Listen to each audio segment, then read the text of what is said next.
Es para mí un verdadero placer saludarlos a través de este medio. Permítanme ser su guía en este curso, que llevará como tema central el osciloscopio. Como todos sabemos, para cada rama de la ciencia y de la técnica existen herramientas especializadas, mismas que tienen poca o ninguna aplicación fuera de su área de trabajo. Sin embargo, el osciloscopio es una de las herramientas más útiles y versátiles que ha creado el ser humano. Se puede aplicar tanto en una reparación rutinaria como en investigaciones científicas de frontera, y su área de trabajo abarca desde la técnica hasta la física, pasando por la química, la biología, la medicina y tantas otras ramas científicas que sería difícil enumerarlas.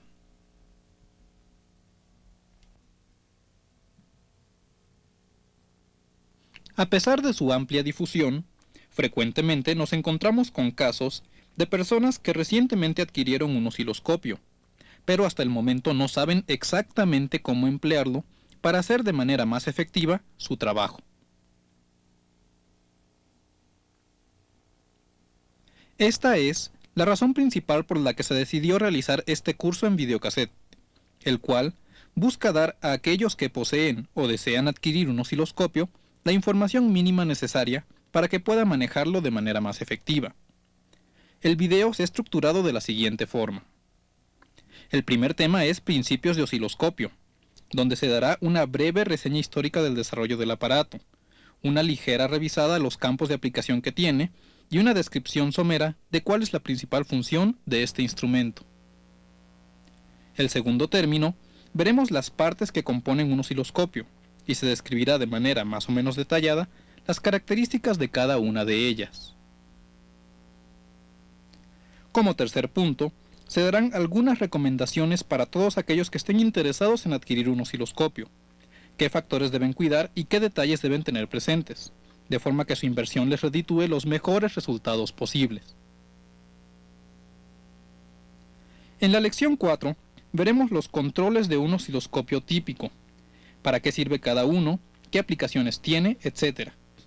Esta es de hecho una de las secciones más extensas, pero también es la más importante. La sección 5 se enfoca al funcionamiento del osciloscopio como instrumento de medición, mostrándoles la manera correcta de hacer mediciones diversas exclusivamente con este aparato. Por último, en la sección 6 se darán algunos consejos para el mejor aprovechamiento del osciloscopio, especialmente lo que son las figuras de Lissajous y el manejo del osciloscopio con línea de retardo o delay. Este es el temario que se seguirá en este videocassette. Si usted ya posee un osciloscopio, puede omitir la sección 3, pero si aún no lo tiene y planea comprarlo, esta sección le será de gran utilidad. Recomiendo que los últimos temas se vean teniendo su osciloscopio a la mano, para poder seguir junto conmigo las indicaciones dadas. Todos los osciloscopios son muy parecidos en sus controles básicos, por lo que considero que no existirá ningún problema en seguir este curso no importando la marca de osciloscopio que usted posea. Y ahora, para entrar en materia, vayamos directamente al primer punto de nuestro temario.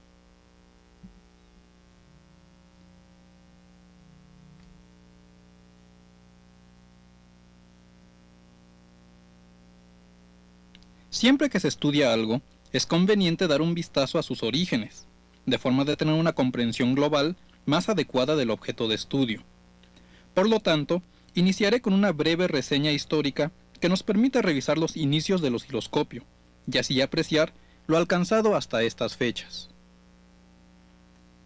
El primer antecedente que se tiene es el denominado tubo de Crookes, llamado así en honor a William Crookes, físico y químico inglés, que a finales del siglo XIX descubrió el fenómeno de emisión de electrones desde un cátodo hacia un ánodo colocados en el vacío. A esta emisión se le llamó rayos catódicos, y al tubo de Crookes se le conoce también como tubo de rayos catódicos. El tubo de Crookes únicamente tenía un cátodo, un ánodo en forma de cruz, y ambos encerrados en un tubo al vacío recubierto de fósforo. Al ponerlo a funcionar, unos rayos invisibles parecían surgir del cátodo y chocaban con el ánodo, formándose en el fósforo una luminosidad con una sombra que correspondía a la forma del ánodo.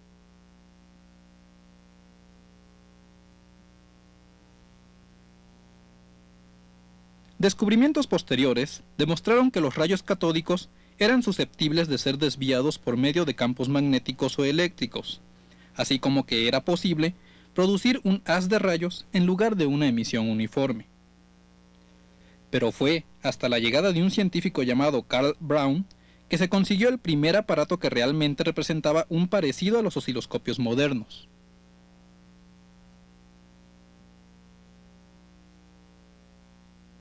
Braun hizo un tubo que producía un haz de electrones y los hizo pasar por un doble juego de placas electrostáticas deflectoras, unas colocadas de forma de producir una desviación horizontal y otras para una deflexión vertical.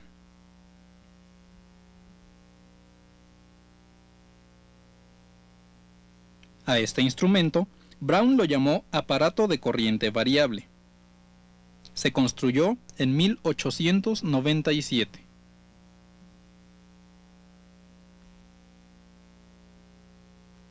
Desde un principio se descubrieron las virtudes que presentaba este instrumento en comparación de los desplegadores de datos mecánicos, ya que estos últimos tenían una terrible limitante a altas frecuencias, ya que la inercia de sus componentes no permitía la velocidad de respuesta que se requería para monitorear ciertos fenómenos.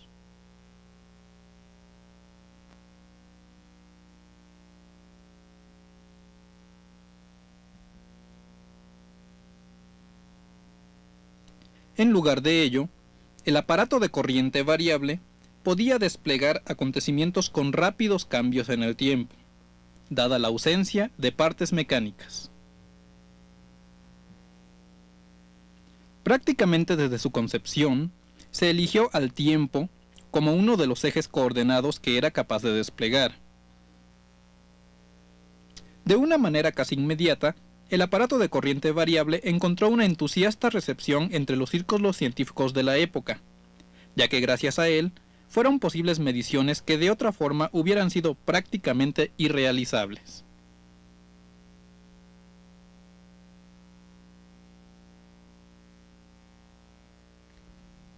Sin embargo, y a pesar de su popularidad, los primeros osciloscopios eran aparatos extremadamente caros y voluminosos, además de que su precisión dejaba mucho que desear. Por lo general, la generación de los barridos horizontales se hacía por medios electromecánicos, y los amplificadores de señal existentes eran sumamente imperfectos. Fue hasta los años 30 en que los aparatos llegan a ser realmente útiles y confiables, y después de la Segunda Guerra Mundial, y gracias a los avances obtenidos en ella, el osciloscopio se convierte en pieza clave e indispensable de cualquier laboratorio de investigación. Para estas fechas, el tubo de rayos catódicos se complementaba con circuitos adyacentes basados en válvulas de vacío. Fue hasta los años 70, cuando en plena revolución electrónica, el osciloscopio llega a estar al alcance del público, lo cual lo convierte de manera inmediata en una de las herramientas más utilizadas hoy en día, ya sea por el aficionado o el profesional. Respecto a sus campos de aplicación, el osciloscopio es un instrumento que ha conquistado las más diversas ramas del saber humano, desde la técnica hasta la investigación científica. Cada vez se encuentran más complejas aplicaciones para este instrumento, aunque por supuesto, se le han tenido que hacer varias adaptaciones dependiendo del uso particular que se le vaya a dar. Así, encontramos osciloscopios con memoria digital, analizadores de estados lógicos, analizadores de espectros y algunos otros tipos de aplicación muy específica que sería muy largo de enumerar.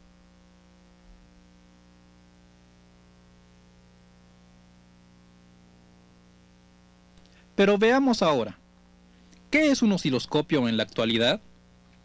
Pues bien, es un instrumento que despliega en una pantalla fluorescente la variación de un voltaje con respecto al tiempo, como podemos observar en esta onda tipo senoidal.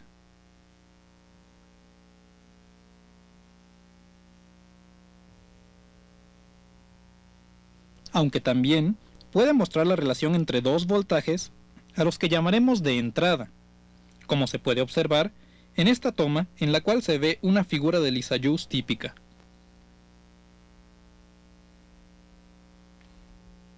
Claro que en casos especiales, hay veces que uno de los ejes no es forzosamente el tiempo, sino que puede ser otra variable, como en un analizador de espectros, que el eje horizontal es la frecuencia. Una vez que hemos echado un vistazo a los inicios y aplicaciones del osciloscopio, pasemos al segundo punto de nuestro temario.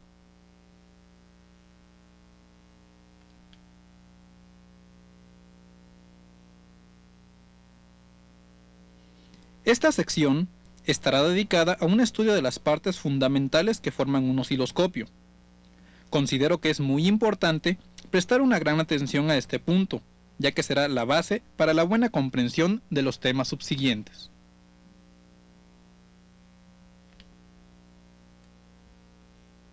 Iniciaremos mostrando un diagrama en el cual se pueden ver las 5 secciones en que se ha dividido un osciloscopio para su mejor comprensión. Nótese que estamos hablando de un osciloscopio tipo básico. Se puede observar que tenemos una sección de fuente de alimentación, una sección especial para los amplificadores verticales, otra sección que comprende a la generación del barrido horizontal, una sección cuya función es realizar el disparo del barrido horizontal, y por último, la parte central del osciloscopio, el tubo de rayos catódicos. A continuación, veremos cada una de ellas. La fuente de poder es la encargada de suministrar la energía necesaria para que todo aparato pueda funcionar.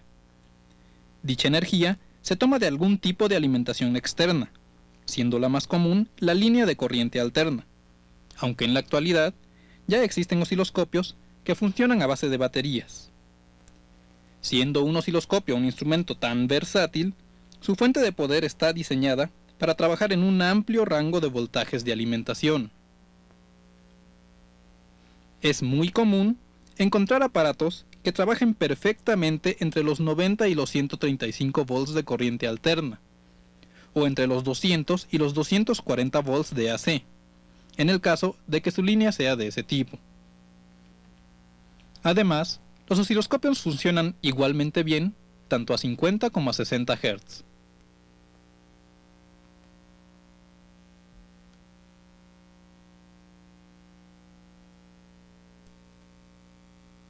Pasando a los amplificadores verticales, tenemos que son los encargados de amplificar o atenuar, según sea el caso, la señal que deseamos medir en un determinado momento.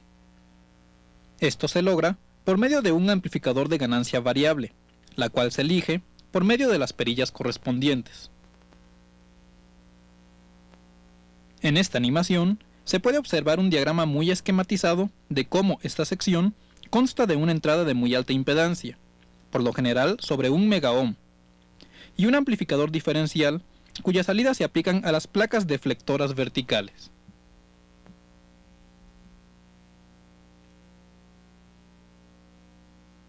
Por lo que corresponde al barrido horizontal, se trata tan solo de un oscilador que está generando una señal en forma de diente de sierra, la cual, al ser aplicada a las placas deflectoras horizontales, hacen que el haz de electrones se desplace horizontalmente con una velocidad equivalente a la frecuencia de la onda generada.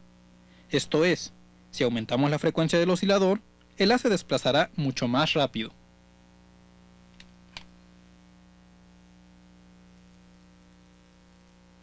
La sección de disparo fue implementada de manera que en la pantalla se tuviera siempre una imagen fija y que no se fuera desplazando por la pantalla. En realidad, esta sección es tan solo un detector de flanco, esto es, detecta la subida o bajada de la señal de entrada, y en ese momento dispara al oscilador diente de sierra para que genere una rampa, no permitiendo que se genere la siguiente, sino hasta detectar el siguiente flanco semejante al anterior.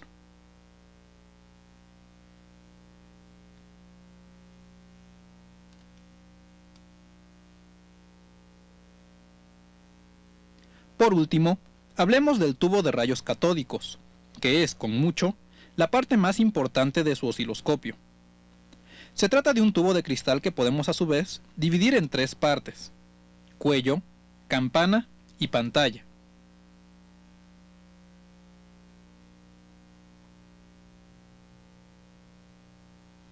En el cuello se encuentra la generación del haz de electrones y el enfoque.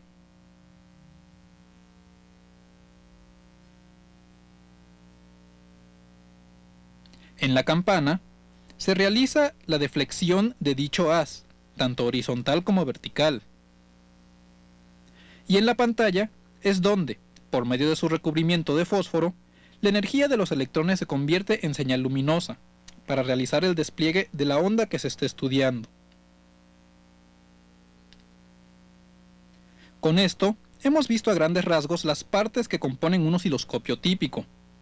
Téngalos en mente, ya que de aquí en adelante, cuando me refiera a una sección en particular, se asumirá que estos antecedentes ya se dominan. Pasemos ahora al siguiente tema.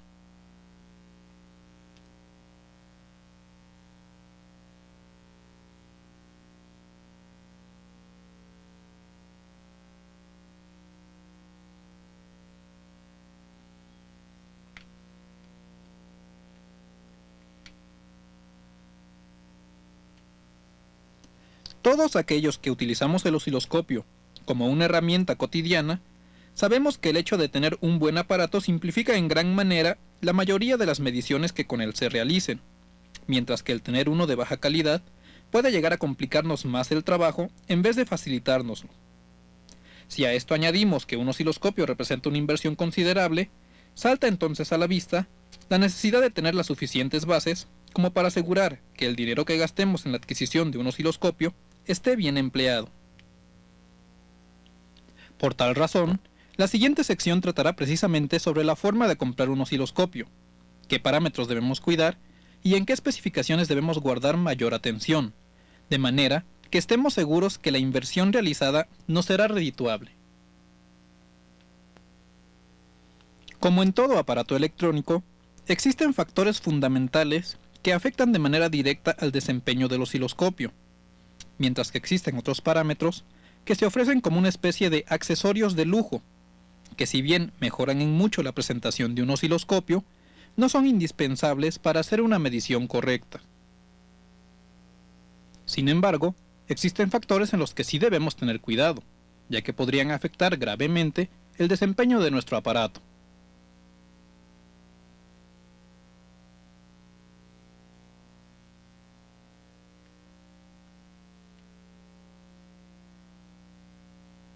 Veamos ahora los factores primarios. El primer punto, y en el que más énfasis se pone al adquirir un osciloscopio, es su frecuencia máxima de despliegue, ya que dicho valor nos indicará cuál es el ancho de banda en el que nuestro aparato funcionará satisfactoriamente.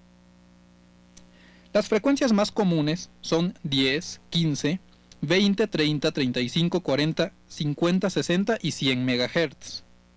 Y como habrá podido imaginar, un osciloscopio es mejor entre más elevada sea su frecuencia máxima de despliegue. Desafortunadamente, el precio de un osciloscopio también crece de manera proporcional a dicho parámetro. Para la mayoría de las aplicaciones normales, un osciloscopio de 20 a 35 MHz es suficiente, pero para propósitos de investigación, se pueden llegar a requerir anchos de banda incluso mayores a los 100 MHz.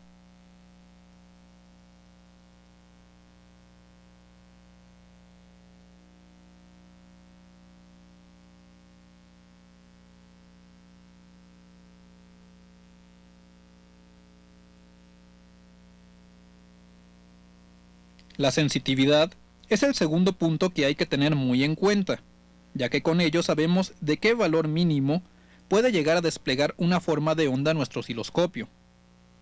Las sensitividades más comunes son de 5, 2 o 1 mV, lo que indica que dichos aparatos pueden manejar señales con amplitudes tan bajas como los valores mencionados. Este parámetro representa la calidad de nuestros amplificadores de entrada, y es importantísimo cuando se tengan que hacer mediciones de señales con muy baja amplitud.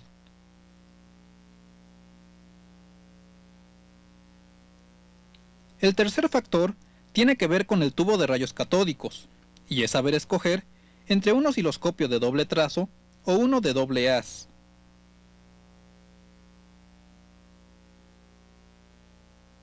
El primero es el más común de todos, y se basa en un sistema de muestreo, de modo que de un solo haz de electrones puedan desplegarse dos canales diferentes.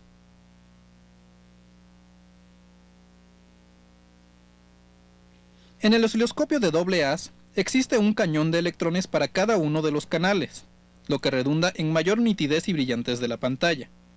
Sin embargo, el costo de un osciloscopio de doble haz es mucho mayor al de uno de doble trazo, y la diferencia real entre ellos solo puede ser notada poniendo demasiada atención.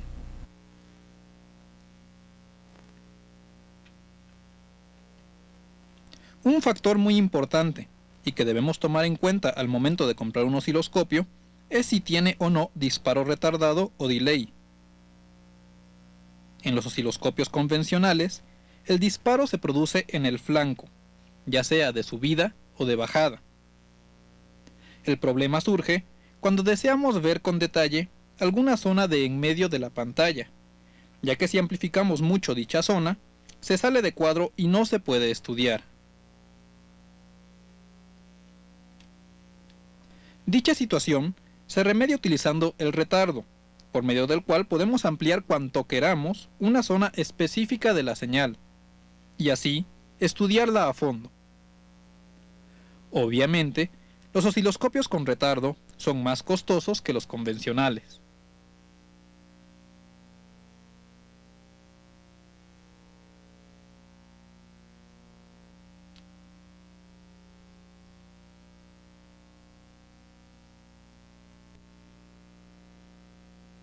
El último factor que debemos cuidar al hacer una compra es el tipo de gratícula, si es externa o interna. La gratícula es el cuadriculado de la pantalla que nos permite hacer mediciones con el osciloscopio. Por tanto, la colocación de la misma es muy importante para evitar errores de medición.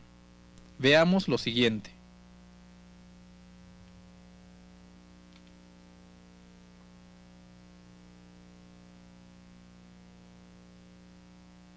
En una gratícula externa, el ángulo de visión es muy importante, ya que si varía dicho ángulo, varía la posición relativa de la gratícula.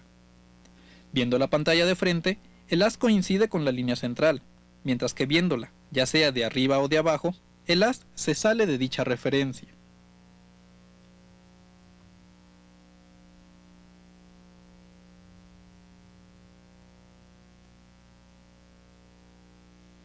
Si la gratícula es interna, el ángulo de visión no es importante, ya que independientemente de cómo veamos la pantalla, la posición relativa entre haz y gratícula es siempre la misma.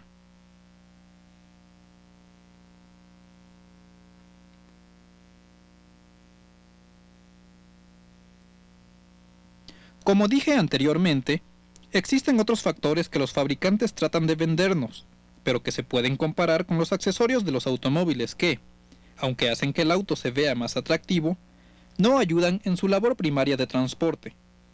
Así, podemos encontrar osciloscopios con eje Z, con doble barrido horizontal, con cursores, con despliegue de datos en pantalla, con voltímetro digital integrado, etc. Sin embargo, si usted compra un osciloscopio con un ancho de banda adecuado, con buena sensitividad, de doble trazo, con delay y gratícula interna, serán contadas las mediciones que no puede realizar aún sin contar con los accesorios antes mencionados. Recuerde además que cada utilidad adicional incrementa el costo del aparato, por lo cual, sabiendo comprar un buen osciloscopio, puede usted ahorrar mucho dinero.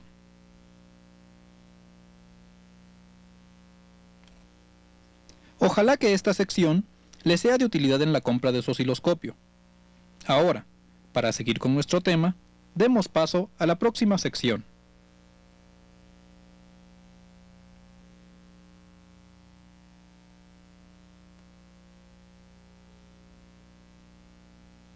Por fin hemos llegado al propósito principal de este curso introductorio sobre el uso del osciloscopio.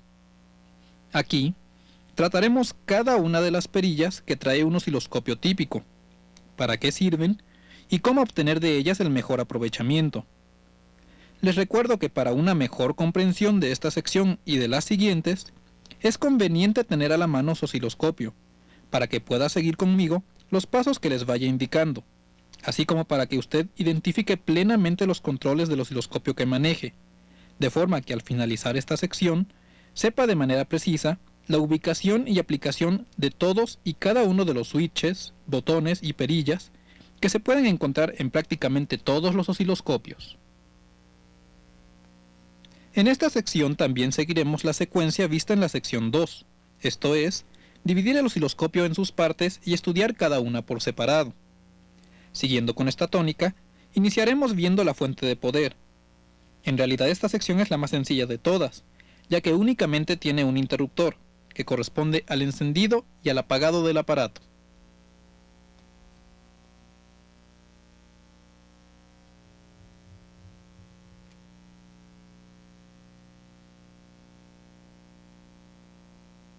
No obstante, si usted acaba de adquirir su osciloscopio, asegúrese antes de encenderlo que, si existe algún tipo de switch selector de voltaje, esté colocado en la posición que corresponde al voltaje de alimentación de su zona, ya que de no hacerlo, puede dañar irremediablemente su aparato.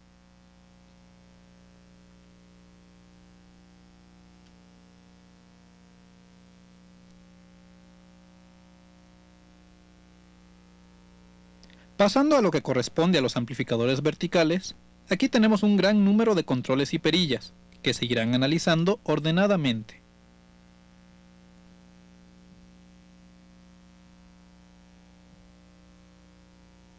En primer lugar, y siendo la perilla que más salta a la vista, está el selector de amplificación.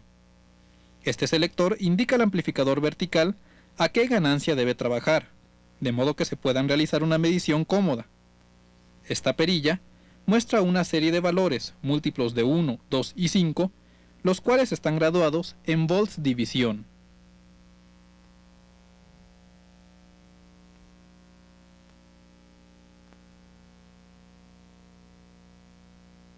Si a la entrada del osciloscopio se tiene una señal de 1 volt pico a pico y colocamos la perilla anteriormente mencionada en la posición de 1 volt división, la señal en la pantalla abarcará una división completa. Si la perilla indica 0.5 volts división, la señal ocupará 2 divisiones.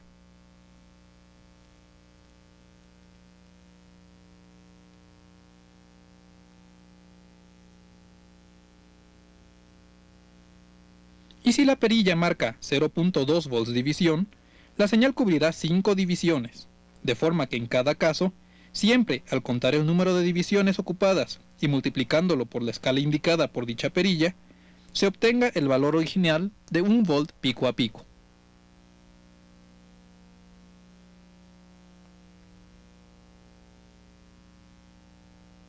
Es precisamente en esta perilla en donde podemos consultar el valor de sensitividad máximo que tiene nuestro aparato, señalado por la menor escala que sea capaz de desplegar.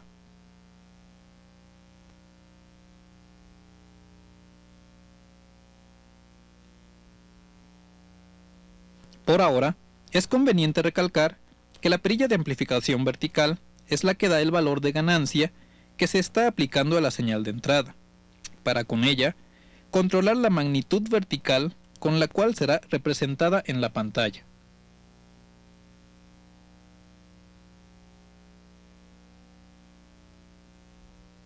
A continuación, existe un interruptor que nos permite elegir entre 3 formas de despliegue, y que está marcado como DC, GND y AC.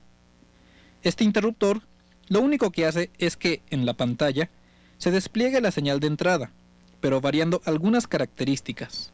Veamos el siguiente diagrama. Como se puede observar, si estamos usando el osciloscopio en posición DC, en la pantalla tendremos una representación fiel de la señal de entrada, mostrando su componente de voltaje directo. Si lo pasamos a la posición GND, el osciloscopio ignora la señal de entrada y nos muestra una línea constante que representará la posición de voltaje de referencia. Finalmente, si lo ponemos en posición AC, la señal de entrada se hará pasar por un filtro paso altas, el cual eliminará la componente de DC y únicamente desplegará en la pantalla la componente de AC.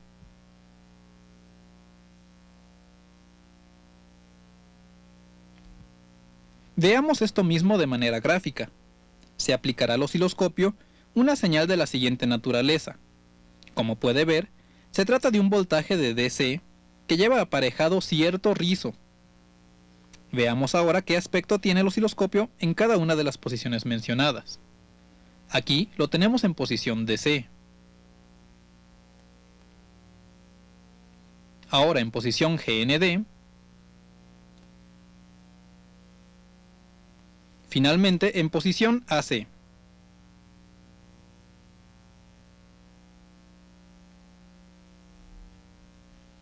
Otra perilla de gran importancia es la de posición vertical, ya que con ella se puede desplazar hacia arriba o hacia abajo la señal que se esté desplegando. Podemos decir, de manera simplificada, que este control representa un voltaje de DC que se suma o resta a la señal del amplificador vertical, tal y como se ve en el diagrama mostrado.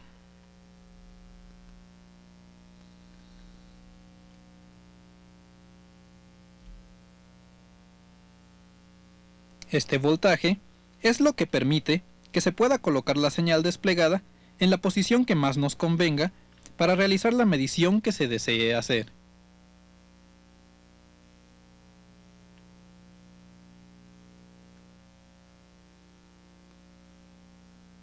Aún en la sección de amplificación vertical, existe otra perilla encargada de la calibración. Este control hace variar ligeramente la ganancia del amplificador variable, como se puede ver en esta secuencia.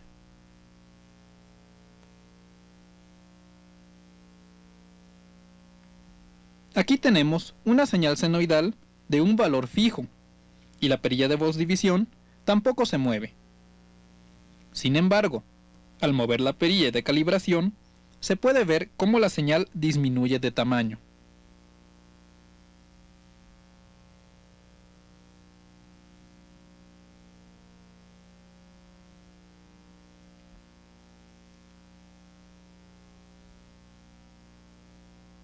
Se puede decir que el control de calibración es un potenciómetro atenuador colocado a la salida del amplificador de ganancia variable, como se ve en el diagrama. Por tal razón, para realizar una medición correcta, esta perilla debe estar en el extremo marcado como calibrado, que corresponde a la parte superior de esta figura.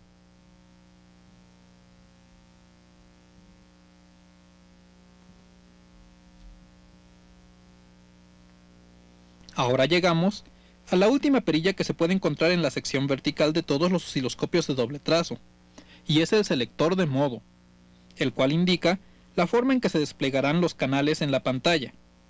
Las posibles posiciones que se pueden encontrar son canal 1, alterno, simultáneo, adición y canal 2.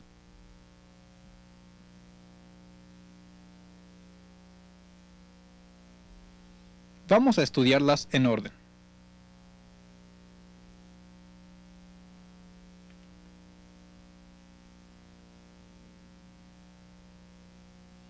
Como podrán imaginar, si colocamos el selector en la posición canal 1, en la pantalla únicamente aparecerá la señal que estemos alimentando por dicho canal, mientras que al colocarlo en canal 2, desplegará lo que estemos aplicando en la entrada correspondiente. Para hacerlo más claro, se aplicará a este osciloscopio una señal senoidal en su canal 1 y una señal cuadrada en el canal 2. Entonces, si se coloca el selector en canal 1, en la pantalla solo aparecerá la señal senoidal. Pero al colocarlo en canal 2, se seleccionará la señal cuadrada.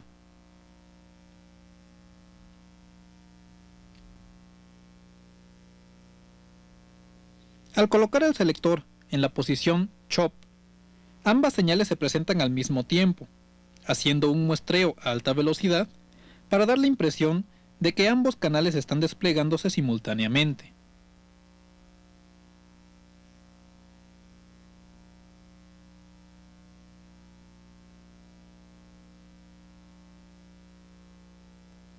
En la posición Alt, durante un barrido horizontal se expide un canal, y en el siguiente se expide el otro, y así sucesivamente. Esto es muy útil cuando tenemos señales de alta frecuencia que podrían ser interferidas por el muestreo necesario en la posición CHOP.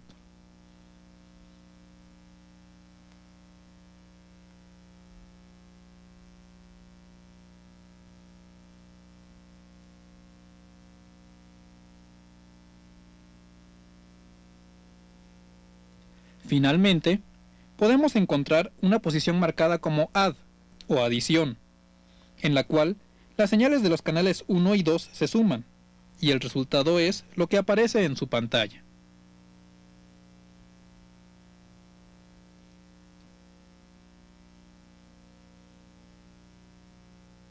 Como dato adicional a la sección vertical, mencionaré que en algunos osciloscopios es posible encontrar un botón marcado como INV o inversión, el que por lo general solo se localiza en el canal 2.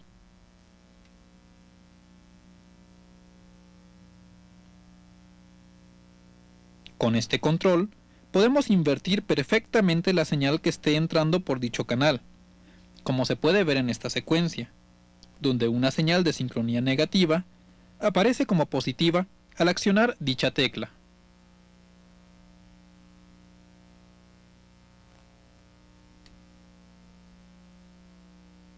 Con esto se termina lo que se refiere a la sección de amplificación vertical. Pasemos ahora a la sección de barrido horizontal. La perilla más sobresaliente es la que está marcada con una escala dada en tiempo división. Esta escala suele ir desde 0.5 segundos hasta 0.5 microsegundos división, o inclusive menos, dependiendo de la calidad del osciloscopio que se posea.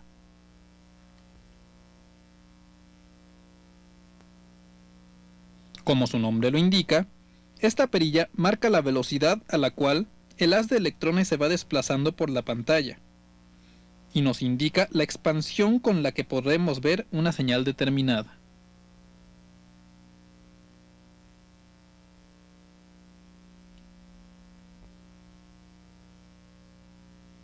Veamos estas ilustraciones, en donde tenemos una señal senoidal de 1 kHz, con la perilla colocada en 1 milisegundo división, y en la parte inferior, la misma señal, pero ahora con la perilla colocada en 0.5 milisegundos por división.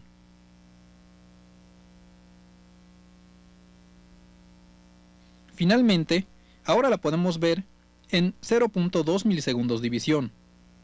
Como habrá podido observar, la señal parece expanderse, pero si se hace una operación similar a la que se dio en la sección anterior, veremos que el período de la misma siempre se mantiene igual, lo que implica que no ha habido cambio de frecuencia.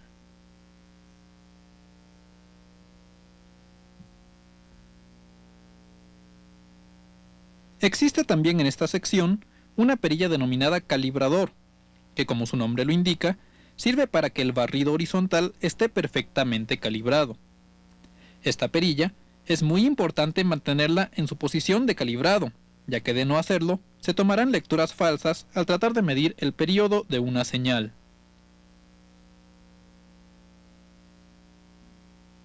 Veamos ahora lo siguiente.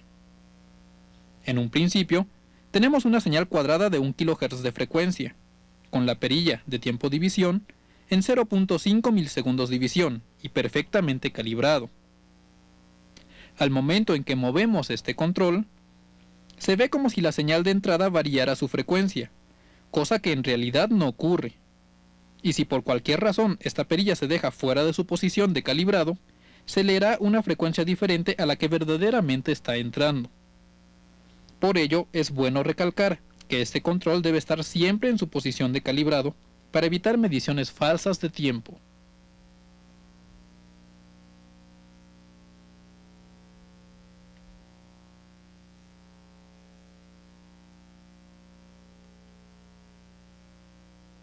Otra perilla que encontramos en la sección de barrido horizontal es la de posición, la cual, al igual que su homóloga en sección vertical, sirve para desplazar la señal a través de la pantalla, pero ahora de manera horizontal.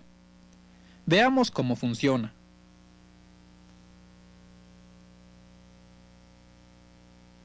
Tenemos ahora en pantalla una señal triangular, y si en este momento se acciona la perilla de posición, la señal en su totalidad parece desplazarse hacia la derecha o hacia la izquierda. Esto es muy útil para colocar en el centro de la pantalla el segmento de señal que nos interesa estudiar en este momento. También en la sección vertical encontramos el expansor, el cual puede ser de 5x o 10x. Este control expande la señal tanto como lo indique, esto es, 5 veces o 10 veces. Al utilizar el expansor, debemos tener mucho cuidado en lo que se refiere a la escala de barrido horizontal, ya que estará afectado por el factor de expansión. Si nuestro osciloscopio tiene un expansor de 10x, la conversión es sencilla, ya que la escala que esté indicando el selector de tiempo división solo se tiene que dividir entre 10. Esto es, si estamos utilizando la escala de 1 milisegundo división y accionamos el expansor, ahora, en lugar de 1 milisegundo división, se tendrá un barrido de 0.1 milisegundo división.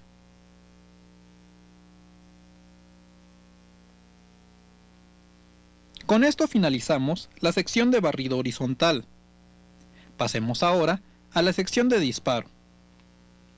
El disparo o trigger es un circuito que se colocó a los osciloscopios para que desplegaran una señal de la forma más clara posible. Como se dijo anteriormente, es un detector de flanco, pero tiene varios controles para que sea posible manejar dicha detección de la manera más útil para el usuario. La perilla que más sobresale es la de nivel de disparo o trigger level, la que tiene una posición central marcada como 0 y flechas que indican más en sentido horario y menos en sentido antihorario. Con esta perilla, escogemos a qué altura del flanco se iniciará el barrido horizontal. Veamos ahora cómo funciona.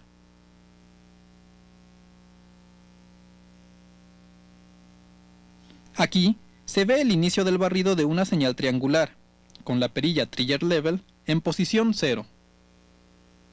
Si la muevo en sentido más, veas el efecto que se causa en el inicio del barrido. Y ahora lo desplazamos al sentido menos.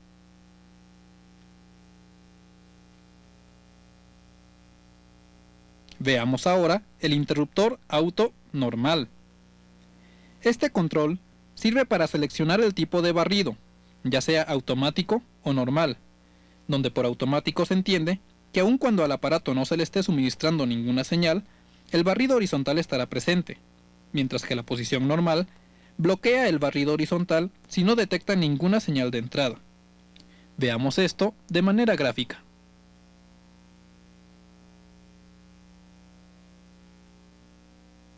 Aquí se ve la pantalla del osciloscopio sin señal y con el control de disparo en auto. Ahora lo pasamos a posición normal. Note que el barrido desaparece, y es hasta que se aplica una señal cuando el barrido vuelve a aparecer.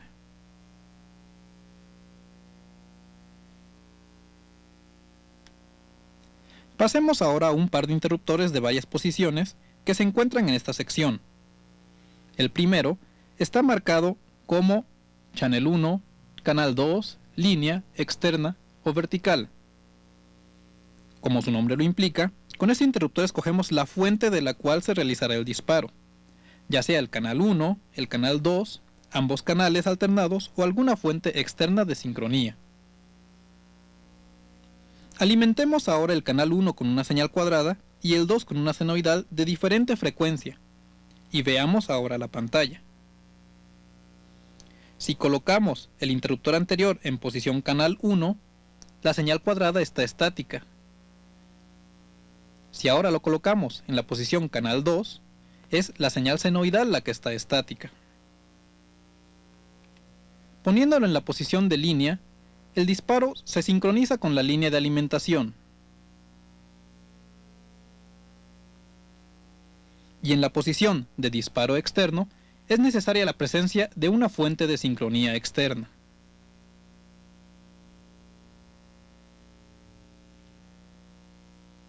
El otro interruptor tiene las posiciones de AC, TV vertical y TV horizontal.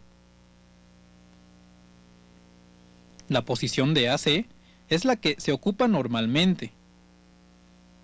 Sin embargo, si queremos observar señales de video, lo más recomendable es utilizar las posiciones TVB o TVH según sea el caso.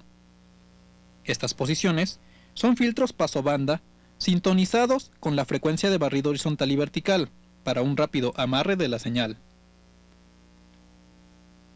Pasando a los controles correspondientes al tubo de rayos catódicos, El primero que encontramos es el de intensidad.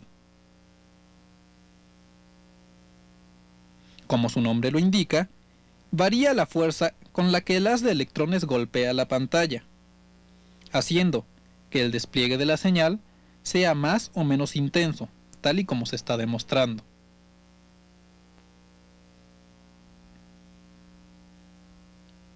También se encuentra una perilla denominada focus o enfoque, con la cual se puede hacer que el haz de electrones llegue perfectamente afilado a la pantalla, provocando con ello un punto perfectamente definido. Si movemos dicho control, la línea va perdiendo definición hasta convertirse en un manchón.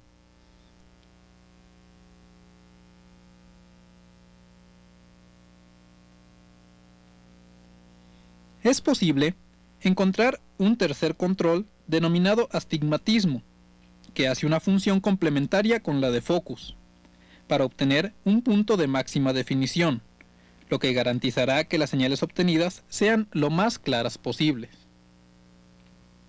Finalmente, en algunos osciloscopios se encuentra un control tipo preset llamado trace rotation o rotación de trazo. Este control es muy conveniente ya que, debido a un transporte, a cambios de temperatura o cualquier otro motivo, hay veces que el haz de electrones no sigue una trayectoria completamente horizontal, sino que se inclina ligeramente. Con este preset se puede corregir dicho defecto fácilmente sin necesidad de abrir el aparato. Con esto, se puede decir que se han terminado de contemplar los controles que es posible encontrar en prácticamente todos los osciloscopios. Pasaremos ahora al siguiente punto del temario.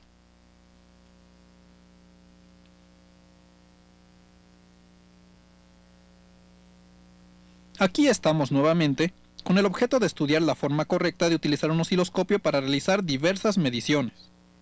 Lo visto hasta ahora debería ser suficiente para que el usuario pueda hacer la mayor parte de las mediciones sin problemas, pero existen algunos puntos que considero necesario recalcar para poder explotar al máximo su osciloscopio. A grandes rasgos, podemos decir que el osciloscopio es capaz de sustituir, con razonable eficacia, a un voltmetro de DC, un voltmetro de AC y a un frecuencímetro y a un medidor de desfasamiento, aunque este último instrumento tiene contadas aplicaciones, por lo cual no se explicará la forma de sustituirlo con un osciloscopio. Antes de comenzar con lo que será en sí la explicación del uso del osciloscopio como instrumento de medición, es recomendable recalcar algo que ya se mencionó en el punto anterior, pero que es de suma importancia para el adecuado uso de este versátil aparato. Siempre que encienda su osciloscopio, verifique lo siguiente. Los calibradores deben estar en la posición de calibrado.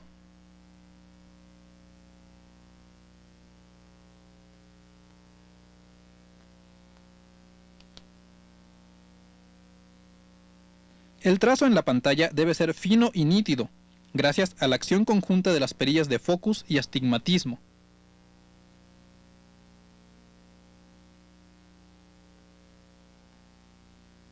El trazo debe estar perfectamente horizontal, por medio del preset Trace Rotation.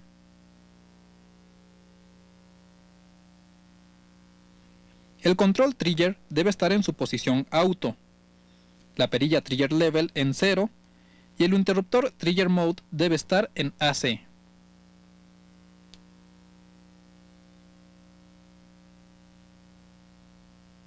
Asegúrese que los magnificadores y expansores estén desactivados.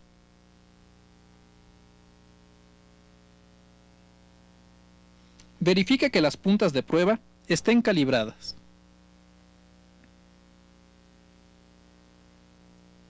Ahondando en esto último, se puede apreciar que en las puntas de prueba existe un pequeño ajuste, que en realidad es un trimmer compensador. Al mover este control, la respuesta en frecuencia de la punta de prueba cambia, convirtiéndose en un filtro paso bajos, paso todo o paso altas. La forma de calibrar esto es la siguiente. En todo osciloscopio existe una terminal denominada probe o test, en donde el mismo aparato está generando una señal cuadrada que por lo general es de 1 kHz. En dicha terminal, conectamos la punta de prueba que se va a calibrar y la señal aparece en pantalla. Si movemos el trimmer de un extremo a otro, es posible apreciar la variación que está sufriendo la señal recibida, debido a la respuesta en frecuencia de la punta. El trimmer se coloca en la posición en que la señal cuadrada sea lo más perfectamente posible, y este ajuste se debe hacer para cada una de las puntas que se vayan a utilizar. Una vez realizado todo lo anterior, estamos listos para usar el osciloscopio como instrumento de medición. Para utilizar el osciloscopio como voltímetro de DC, coloque el control AC-GND-DC en posición GND y haga coincidir el trazo con la línea horizontal central de la gratícula. Esto se hace por medio de la perilla de posición. Ahora, pase el control a su posición DC y conecte la punta de prueba al lugar donde desee medir el voltaje. En ese momento, el haz se desplazará verticalmente hacia arriba si el voltaje es positivo y hacia abajo si es negativo. Mueva la perilla de volts división hasta el punto que el haz se salga de pantalla. Regréselo un paso y realice la medición. Cuente la cantidad de divisiones que hay entre la línea de referencia y la posición actual. Multiplique esa cantidad por la escala indicada en la perilla volts división y obtendrá el valor de voltaje de DC en el punto medido. Cuando estemos seguros que el voltaje a medir será de valor positivo, es recomendable fijar la referencia con la línea inferior de la gratícula, como se está demostrando. De esta manera, tenemos la totalidad de la pantalla para realizar la medición en vez de solo la mitad. Con este sencillo procedimiento, se puede elevar al doble la precisión de las mediciones de voltaje de DC hechas con el osciloscopio.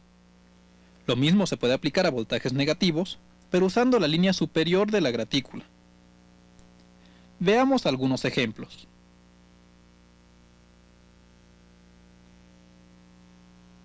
En este momento, se va a medir un voltaje que no se sabe si es positivo o negativo. Por tal razón, se coloca la línea de referencia en el centro de la gratícula. Se pone la perilla volts división en una posición razonablemente alta, digamos 5 volts división. Se coloca el interruptor en la posición DC y se coloca la punta de prueba en el lugar de interés. Se mueve la perilla volts división hasta que el haz esté a punto de salir de pantalla y se hace la medición.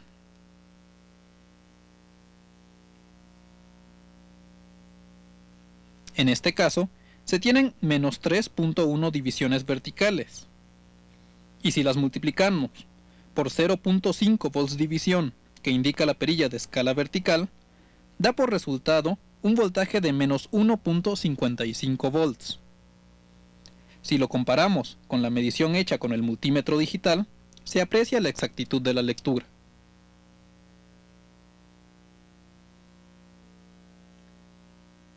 Cuando estamos seguros que el voltaje a medir es positivo, la línea de referencia se fija en la parte inferior de la gratícula, como se ve en este momento. Ahora, con el interruptor en posición DC, se lleva la punta de prueba al punto deseado y mueva la perilla volts división hasta que el haz casi salga de la pantalla.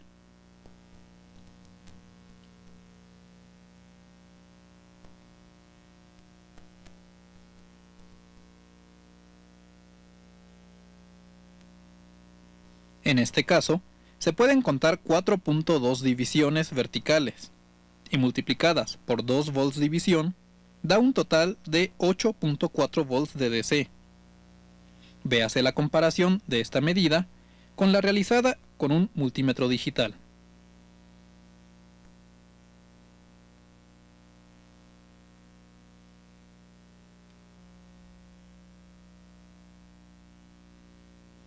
Ahora veremos el modo de emplear el osciloscopio como voltmetro de AC. Como en este caso tendremos una señal que estará alternando de polaridad, lo más recomendable es colocar la referencia de tierra en la línea central de la gratícula. Coloquemos ahora el selector en su posición de AC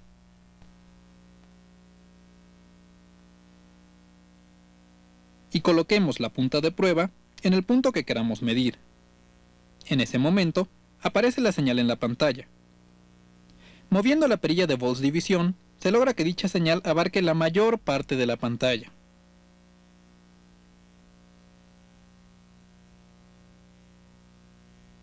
Y ahora se hace la medición. Cuente el número de divisiones que existen desde la parte inferior de la señal hasta la parte superior. Multiplique este número por la escala indicada por la perilla de volts división. Se obtendrá finalmente el voltaje pico a pico de la señal de entrada. Veamos el siguiente ejemplo. Aquí se muestra una señal senoidal de la cual deseamos saber su voltaje pico a pico. Al contar el número de divisiones existentes entre la parte superior y la inferior de la señal, nos da el resultado de 5.8 divisiones, y multiplicadas por 0.1 volts división, que indica la perilla correspondiente, da un valor de 0.58 volts pico a pico. Esta medición no solo sirve para señales sencillas, sino que también podemos realizarla con señales complejas, como esta señal de video. Contando las divisiones existentes entre el tip de sincronía y el máximo nivel de blancos, vemos que son 3.1 divisiones, y multiplicadas por 0.5 volts división, nos da el total de 1.55 volts pico a pico.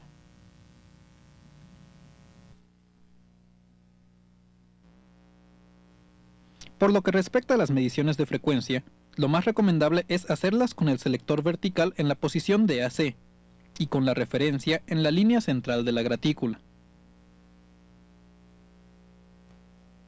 En este caso, lo que se debe medir es el número de divisiones existentes entre dos puntos de la señal medidos de manera horizontal.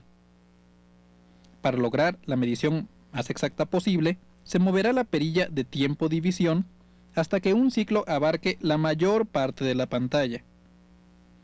Una vez contadas las divisiones existentes entre puntos idénticos de la señal, se multiplica por el valor indicado en la perilla de tiempo división, con lo que se obtendrá un valor de tiempo equivalente al periodo de la señal.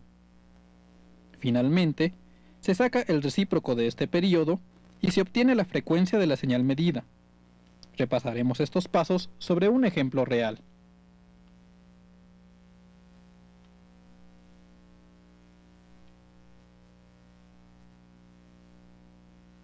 Aquí se tiene una señal senoidal cuya frecuencia nos interesa conocer. Siguiendo los pasos marcados, se mueve la perilla de tiempo división hasta que un ciclo abarque la mayor parte de la pantalla. Se cuenta el número de divisiones entre puntos idénticos de la señal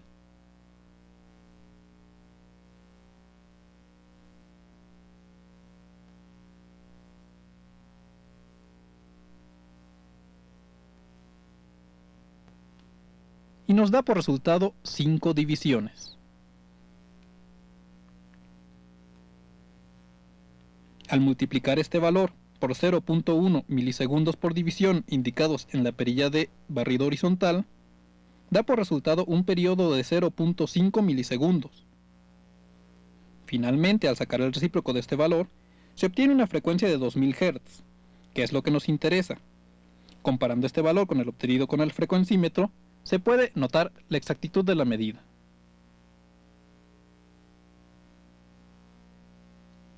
Veamos ahora otro ejemplo con una señal más compleja.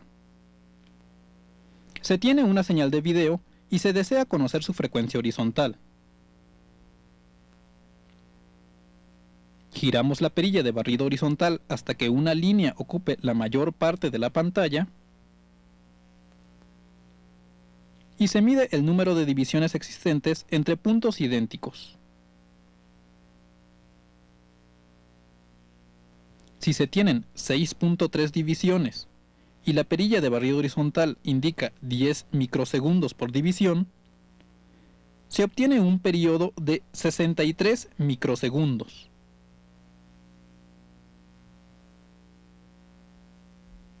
Al hacer el recíproco, se obtiene una frecuencia de 15.8 kHz, lo cual es muy aproximado al valor de 15.734 Hz nominales en la señal de video NTSC.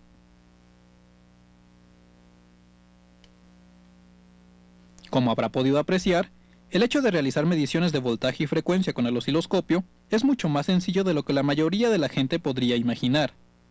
Ahora bien, el manejo rápido y fluido de un osciloscopio es algo que solo se adquiere con la práctica, razón por la cual le recomiendo se tome un tiempo para trabajar con su osciloscopio, hasta que llegue a conocer de manera precisa la localización de cada una de las perillas mencionadas en este video.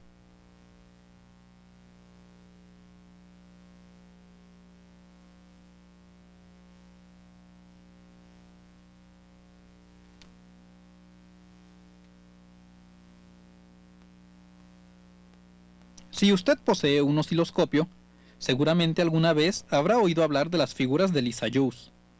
En la mayoría de los manuales de operación se mencionan, aunque no se profundice en su utilidad ni en la forma de interpretarlas. Sin embargo, si se saben emplear adecuadamente, estas figuras pueden ser de gran ayuda para el usuario, ya que permite visualizar de forma rápida y segura aspectos tales como la frecuencia comparada entre dos señales oscilantes y su diferencia de fase en caso de señales de la misma frecuencia.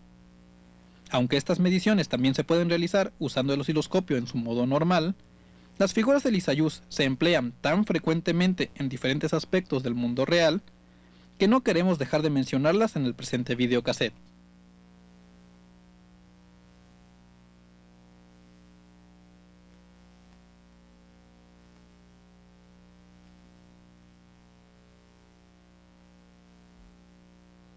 Primeramente, es conveniente mencionar que para poder obtener las figuras de Lissajous en un osciloscopio, es indispensable que posea la capacidad de expedir señales XY.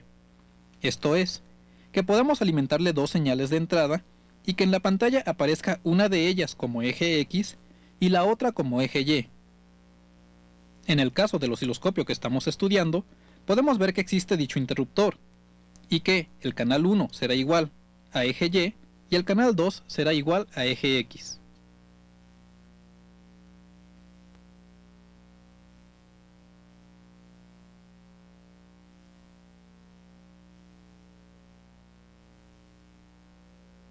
Si nuestro osciloscopio cumple con las condiciones anteriores, podemos comenzar a experimentar con las figuras de Lissajous.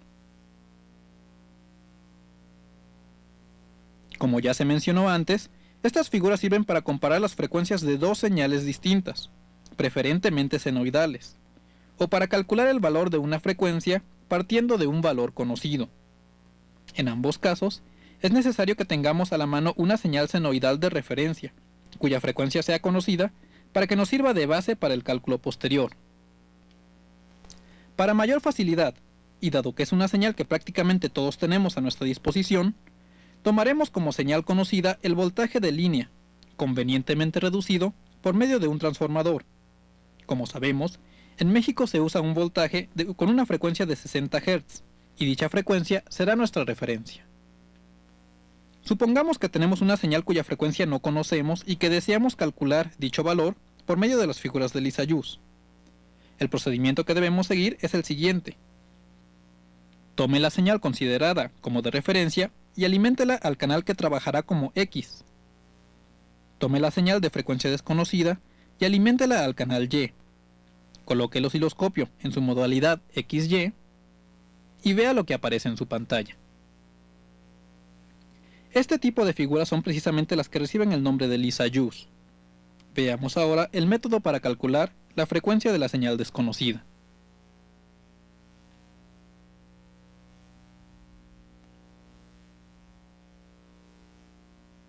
Para encontrar este dato, es necesario contar cuántas veces la figura en cuestión presenta flancos verticales y cuántas veces aparecen flancos horizontales. Parece muy complicado, pero en realidad no lo es. Hagamos un ejemplo práctico. Supongamos que en la pantalla de su osciloscopio aparece una figura como la que se muestra en este momento. Entonces contemos cuántos flancos verticales tiene el diagrama, que en este caso son 2, y los flancos horizontales son 4. Teniendo estos datos, podemos calcular la frecuencia de la señal desconocida, empleando la siguiente fórmula.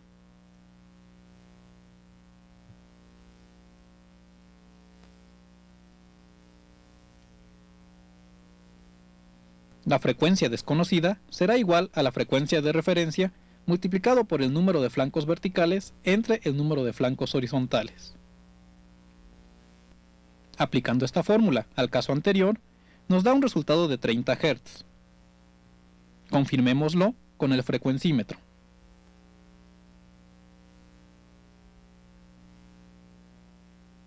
Ahora bien, para algunas personas puede parecer algo complicado el estar buscando los flancos de subida y bajada de la señal.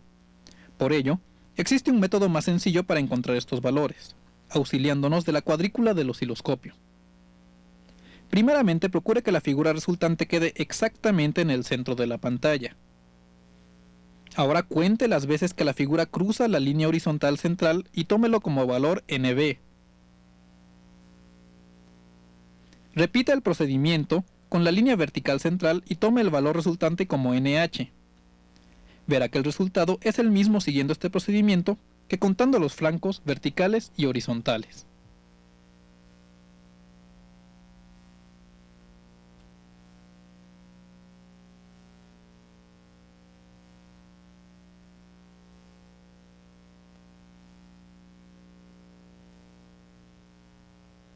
¿Qué sucede cuando tenemos señales de casi la misma frecuencia?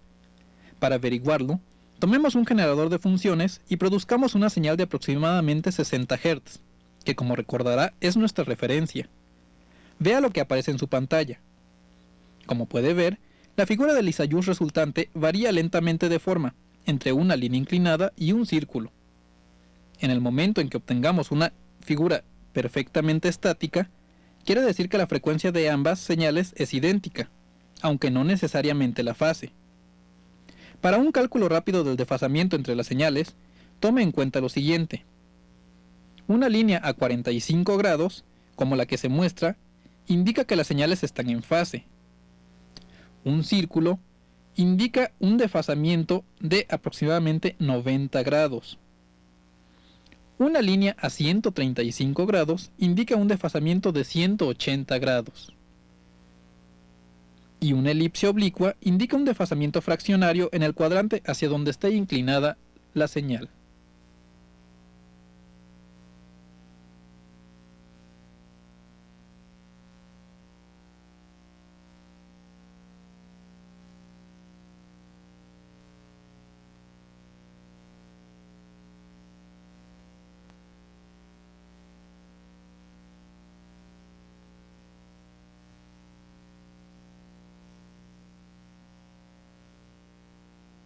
Ahora bien, es conveniente mencionar que las figuras de Lissajous pierden su efectividad si la frecuencia de la señal desconocida es muy diferente a la de la señal de referencia. Por lo general, podemos decir que el rango en que estas mediciones son correctas es el siguiente. La frecuencia desconocida debe ser mayor a 0.1 veces y menor a 10 veces la frecuencia de referencia.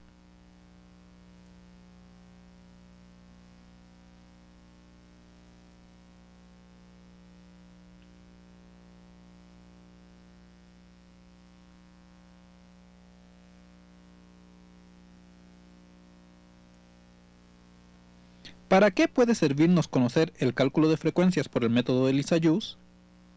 Supongamos que tenemos un ajuste de frecuencias muy crítico, en el cual la tolerancia es inferior al margen de error que tenemos al realizar lecturas de frecuencia con el osciloscopio.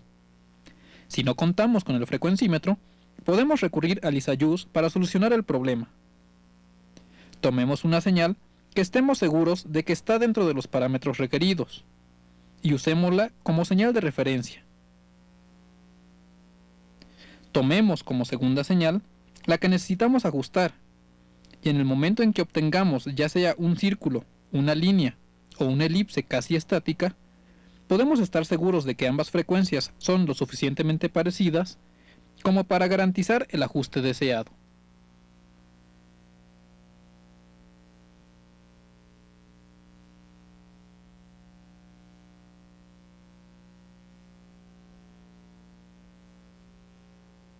Esto es, a grandes rasgos, lo que se puede decir en un tiempo tan breve respecto a las figuras de Lissajous. Como en todo, la práctica hace al maestro, y no dudamos que si usted utiliza frecuentemente esta modalidad que le ofrece su osciloscopio, pronto descubrirá lo útil que puede resultar en múltiples ocasiones. Veamos ahora otra característica interesante de los osciloscopios. Vamos a estudiar el caso específico de los osciloscopios que tienen disparo de señal retardado o delay, que como ya se mencionó, es una característica que puede sernos muy útil en determinados problemas, que difícilmente tienen solución con un osciloscopio convencional.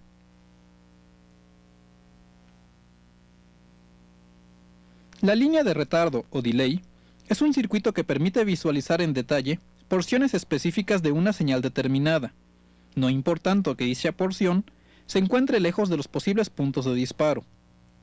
El uso de los osciloscopios con delay es en realidad muy sencillo, ya que permiten seleccionar de forma fácil tanto el punto de amplificación como el grado de la misma, con el procedimiento que a continuación se describirá.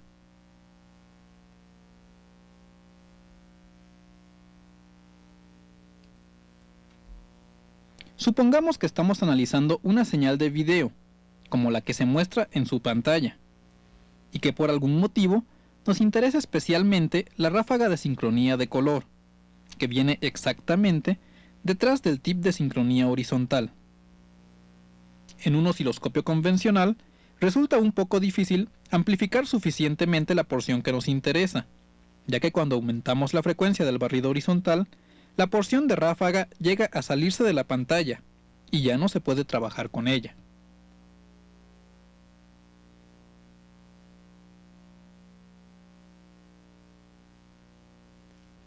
Con un osciloscopio con línea de retardo es relativamente sencillo visualizar en detalle cualquier porción de la forma de onda que se está desplegando en nuestra pantalla.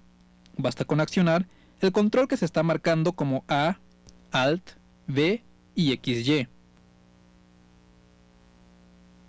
Si dicho control se encuentra en su posición A, el osciloscopio se comporta como un aparato convencional. Si lo llevamos a su posición Alt, tendremos simultáneamente en pantalla la señal normal y la retardada, tal y como se puede ver ahora. Si lo llevamos a su posición V, tan solo se ve la señal retardada.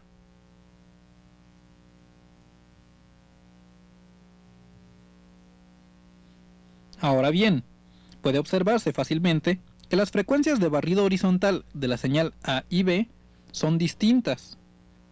Y eso se controla por medio de una perilla adicional de tiempo división, que podemos encontrar anexa a la perilla principal.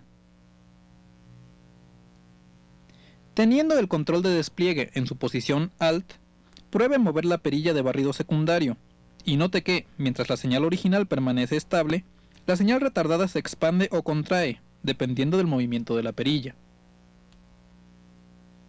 Para ubicar en un punto de la señal principal la referencia para el disparo retardado, basta con mover la